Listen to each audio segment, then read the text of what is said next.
تشيلسي على جهة اليسار. ماتيتش طويلة خلف المدافعين. محمد صلاح بكرة.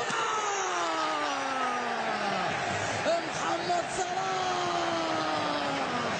ألم أقل لكم دخل ليسجل ليتألق.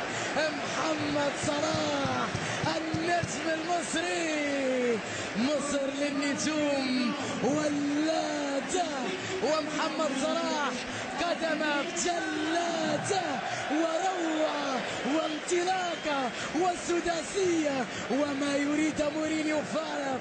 صلاح نعم يا لخبث مورينيو ويا لروعه محمد صلاح ويا لحسرة أرسنال. هدف سادس قادم، فرحة كما لو كان هو من انفرد وهو من سجل، بينما محمد صلاح يسجد شكرا لله والحمد لله في كل الأحوال.